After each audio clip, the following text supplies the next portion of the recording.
Assalamualaikum warahmatullahi wabarakatuh.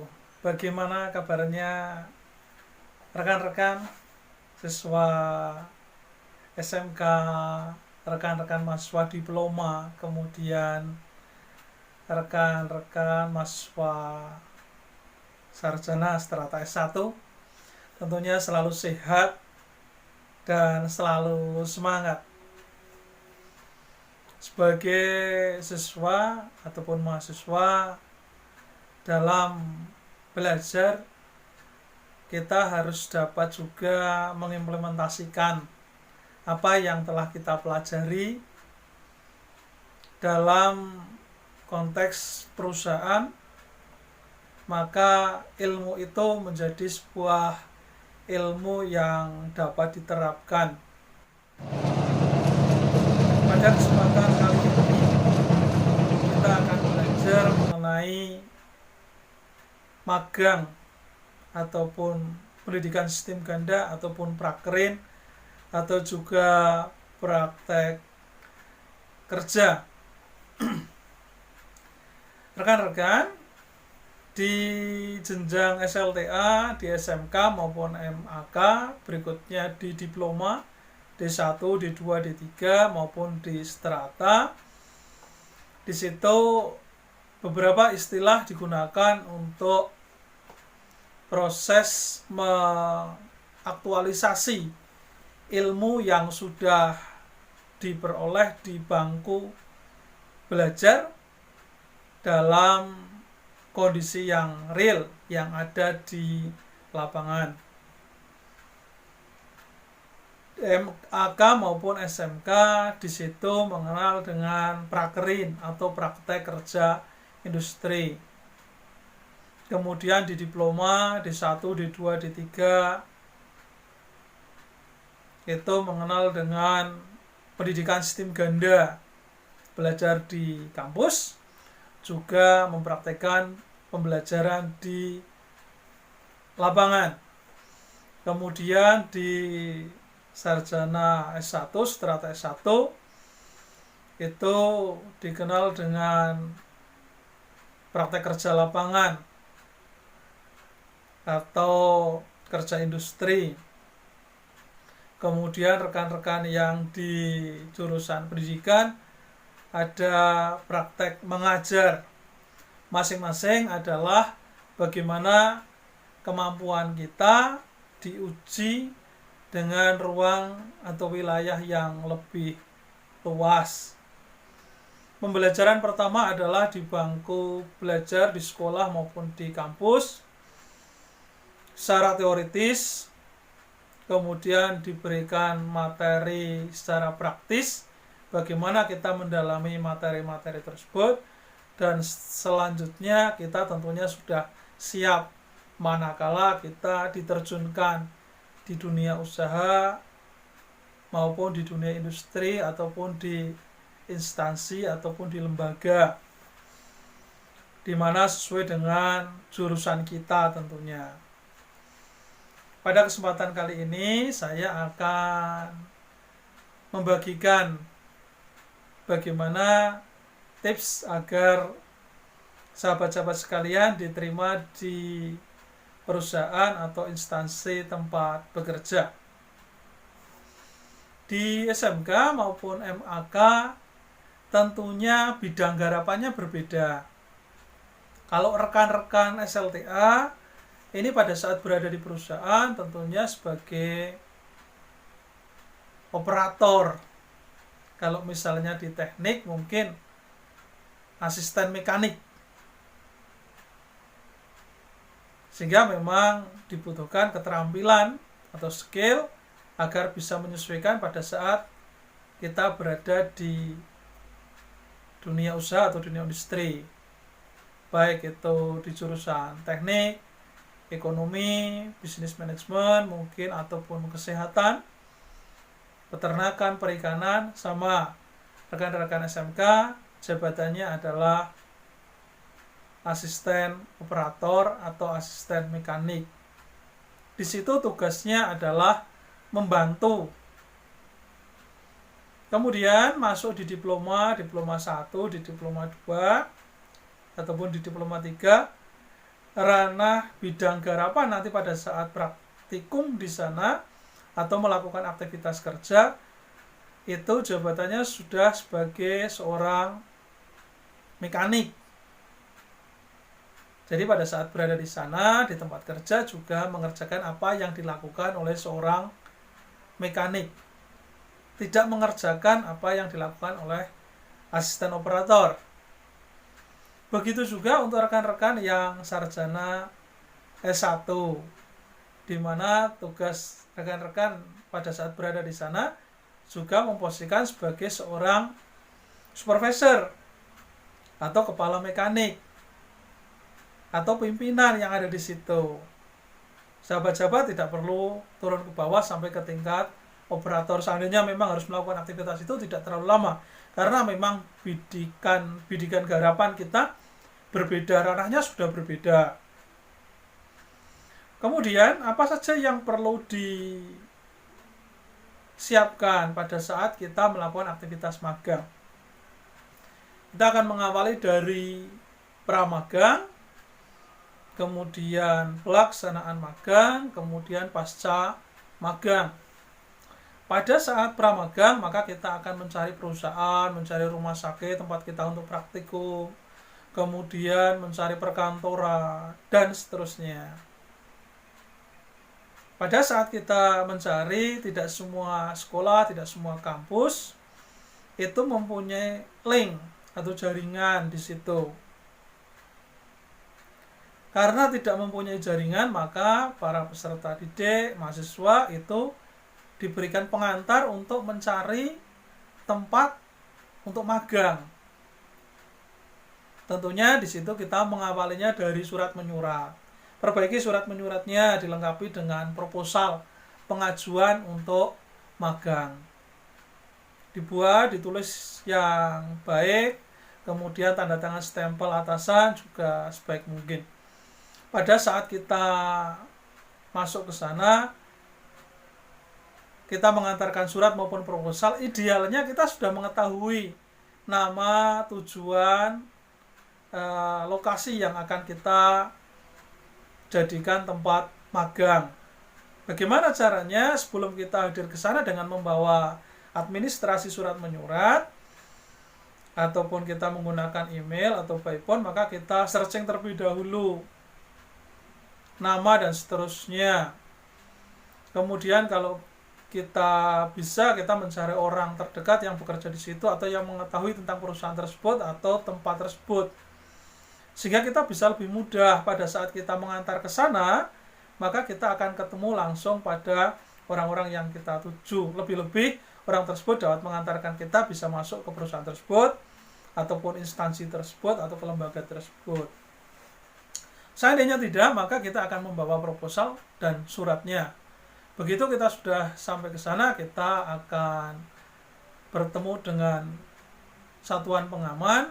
Kita memohon izin untuk bisa mengantarkan proposal dan dikawal sampai ke pihak yang memang berhak menerima proposal tersebut. Sebagai contoh, bagian humas, bagian HRD, bagian ketenagaan, dan seterusnya. Pada saat kita di satpam, jangan lupa senyum, salam, sopan, santun. Perkenalkan diri rekan-rekan terlebih dahulu. Nama, alamat, kemudian asal lembaga pendidikan, dari kampus atau dari sekolah mana. Perkenalkan dengan sebaik mungkin. Seandainya di situ ada 2 personil lebih, maka kalau memang tidak memungkinkan untuk masuk semua ke dalam ruangan tersebut, ya paling tidak ada 1 atau 2 personil di situ, dan mencerminkan bahwa memang keberadaan rekan-rekan itu benar-benar sudah siap untuk bekerja. Kemudian kalau proposal tersebut sudah mulai masuk, jangan lupa untuk minta informasi kira-kira kapan akan dihubungi lagi atau kapan akan menghubungi, kepastiannya. Dan di proposal tersebut atau di surat tersebut sudah tertulis waktu kita akan magang, sehingga pada saat nanti memang sana sibuk, sana pasti akan mengalokasikan untuk waktu yang lain. Bukan kita menyerahkan dengan draft yang kosong, kemudian diisi oleh perusahaan. Kalau sudah, kita kawal via telepon atau via email untuk menanyakan keberadaan, kelanjutan proposal atau surat yang sudah kita ajukan. Di situ tentunya perlu perjuangan, karena tidak setiap kita langsung mendapatkan atau langsung di ACC, langsung disetujui. Ada yang kita bolak-balik, kemudian sampai dihina, sampai dicaci maki. Itu saya pikir itu adalah salah satu bentuk dari perjuangan rekan-rekan. Bagaimana untuk membuat sebuah metal baja yang akan digunakan untuk konstruksi bangunan, ini harus dipanaskan dengan sangat tinggi, panas yang tinggi. Begitu juga dengan rekan-rekan, nanti ada cacian dan hinaan, itu dianggap lalu lalang, jangan diambil hati. Yang berikutnya, kalau nanti sudah di ACC atau disetujui, pastikan bahwa rekan-rekan sudah siap. Apa yang perlu dipersiapkan pada saat kita mau berangkat? Maka bekal kita harus cukup, sehingga kita harus dekat dengan pembimbing kita yang akan mengantarkan kita ke perusahaan tersebut, atau paling tidak memantau menjadi pembimbing dari lembaga atau kampus kita. Dekatkan diri kita dengan mereka, sehingga ada informasi apapun kita bisa segera mendapatkan informasi tersebut. Belajar dengan aktif apa yang akan kita gunakan nantinya pada saat kita berada di tempat magang. Sebagai contoh, kalau misalnya kita dari jurusan keuangan, maka perdalam materi-materi tentang keuangan yang ada di luar sana, sehingga manakala nanti kita sudah berada di sana, maka saat kita ditanya, kita tidak bingung karena kita harus bertanya kemana. Dengan belajar aktif, dekat dengan Bapak Ibu Guru atau Bapak Ibu dosen yang akan mengantar kita, khususnya pembimbing, itu kita akan dengan segera diarahkan apa yang harus kita lakukan. Kemudian pada saat pembekalan, pastikan sahabat-sahabat semuanya secara fisik dan mental itu sudah memungkinkan. Selain pengetahuan yang tadi kita pelajari, fisik rekan-rekan juga harus sehat. Yang tidak terbiasa jalan kaki, barangkali nanti di sana akan disuruh, maka rekan-rekan ya harus sering olahraga. Makan, yang tidak biasa makan pagi, belajar untuk sarapan terlebih dahulu. Karena kalau kita sudah mengikuti jam kerja yang ada di perusahaan, maka kita akan mengikuti apa yang menjadi penjadwalan yang ada di perusahaan. Dan sana tidak mengikuti kita, apa yang dimaui kita, tapi kita yang harusnya mengikuti sana, sehingga persiapan dari pagi kita sudah sarapan secara fisik. Kemudian secara mental, rekan-rekan nantinya akan banyak mendapatkan materi-materi yang baru, yang tidak terbiasa rekan-rekan dengar di bangku kuliah, bangku sekolah, tentunya yang bagus-bagus saja. Kemudian kalau di sana barangkali banyak sekali tutur kata yang mungkin tidak sesuai, dan itu jangan dijadikan beban. Ya, seharusnya memberikan yang terbaik.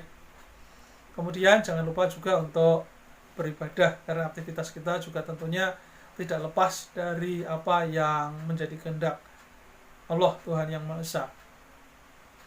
Kemudian kalau kita sudah diberikan kesempatan untuk magang, pastikan rekan-rekan bisa memperkenalkan diri di awal kali rekan-rekan memasuki dunia kerja, dunia industri. Setelah memperkenalkan diri, perkenalkan dari lembaga mana, kemudian mohon petunjuk atau arahan, kira-kira tupoksi apa yang bisa saudara kerjakan. Tentunya tidak serta-merta langsung akan mendapatkan kesempatan itu. Paling tidak rekan-rekan akan disuruh bantu, dan saya pikir itu tidak masalah. Manakala segera menyesuaikan, maka rekan-rekan akan diberikan pengetahuan yang lebih dari itu. Kemudian kalau sudah diawali dari pagi hari, rekan-rekan bisa hadir lebih awal, kemudian membersihkan dan mempersiapkan lingkungan kerjanya, meskipun yang lain belum hadir, dan meskipun di situ ada cleaning service atau tukang pun yang ada di situ, paling tidak di lingkungan tempat nantinya rekan-rekan akan transit di situ, maka pastikan di situ bersih, tertata, rapi, dan tentunya meminta izin terlebih dahulu untuk membersihkan dan menata ruangan khususnya untuk pagi hari. Kemudian setelah itu setiap kali rekan-rekan hadir itu menunjukkan mukanya, kemudian menawarkan bantuan kepada atasan atau pada rekan kerja yang ada di situ, apa yang akan dilakukan, begitu juga dengan arahannya. Kemudian kalau memang tidak memungkinkan untuk melakukan pekerjaan tersebut, mohon bantuan agar bisa dibimbing. Dan kalau memang tidak memungkinkan dan tidak bisa, maka jangan pernah sahabat melakukan kesalahan, apalagi bentuknya kesalahan yang fatal tanpa ada bimbingan dari pekerja yang ada di situ. Kemudian kalau sudah selesai beraktivitas di jam luang, jangan digunakan untuk pergi dari lingkungan kerja, apalagi digunakan untuk mundar-mandir, hal-hal yang tidak sesuai. Dapat rekan-rekan gunakan untuk menulis aktivitas apa saja yang baru saja dilakukan. Tentunya di situ menjadi beban, tetapi nanti di penghujung rekan-rekan tidak kesulitan manakala membuat laporan. Dan nanti semuanya sudah selesai, malam harinya dievaluasi lagi kegiatan apa yang sudah dilakukan dan dibuat jurnal harian yang terprogram, yang terencana, yang rapi. Dan nanti di setiap akhir minggu rekan-rekan evaluasi untuk perkembangan berikutnya.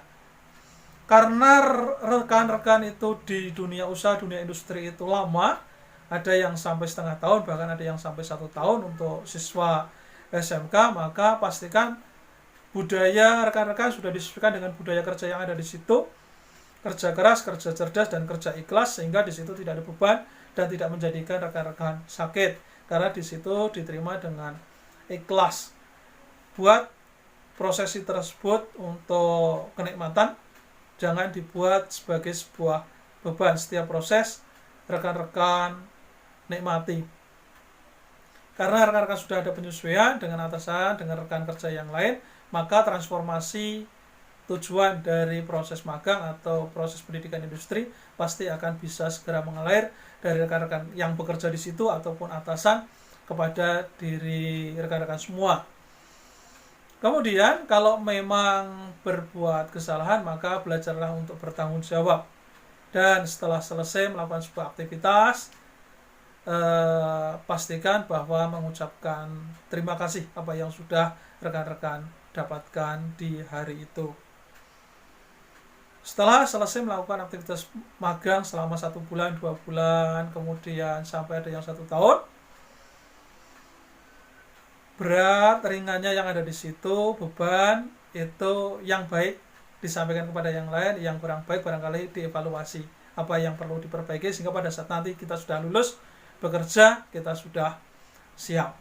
Kemudian pasca melakukan praktek kerja lapangan atau praktek industri, kita akan membuat laporan yang ditandatangani oleh pembimbing lapangan atau pembimbing perusahaan atau instansi. Kemudian yang kedua akan ditandatangani oleh pembimbing sekolah atau pembimbing kampus, dan kemudian dibukukan serta dipublikasikan. Berilah catatan-catatan yang penting yang ada di situ, catatan-catatan yang baik yang ada di situ. Jangan disampaikan kejelekan dari perusahaan atau instansi atau lembaga di mana tempat saudara magang. Kemudian kekurangan tersebut dijadikan masukan saja, catat dengan sebaik mungkin, serapi mungkin, kemudian berikan kepada atasan bahwa rekan-rekan menemukan beberapa kekurangan yang ada di tempat magang, dan itu bisa menjadi perbaikan untuk pekerjaan kedepannya. Demikian materi kita kali ini berkaitan dengan praktek kerja industri ataupun magang. Semoga bisa menjadikan tambahan ilmu dan pengetahuan agar nanti pada saat rekan-rekan di SMK atau MAK sudah siap saat magang, kemudian pada saat rekan-rekan masuk di diploma juga sudah siap untuk mendampingi mekanik yang ada di sana atau perawat yang ada di sana kalau kita jurusan kesehatan. Kemudian rekan-rekan yang sarjana S1 juga sudah siap. Selamat berjuang untuk mencari lembaga atau perusahaan di mana tempat saudara-saudara magang, dan maganglah dengan baik. Apalagi untuk perusahaan-perusahaan besar, semoga rekan-rekan juga diberikan kesempatan untuk bekerja di perusahaan tersebut, karena beberapa perusahaan perbankan khususnya itu menerima siswa magang untuk pelatihan. Sehingga kalau rekan-rekan itu sudah magang dan baik, mendapatkan catatan yang baik, setelah itu mendapatkan sertifikat yang baik, yang bagus, apresiasi, tentunya sertifikat tersebut dapat digunakan untuk melamar pekerjaan dan menjadi bahan pertimbangan. Lebih-lebih perusahaan yang saudara gunakan untuk magang ini perusahaan-perusahaan yang besar yang sudah mendapatkan nama. Saya akhiri. Assalamualaikum warahmatullahi wabarakatuh.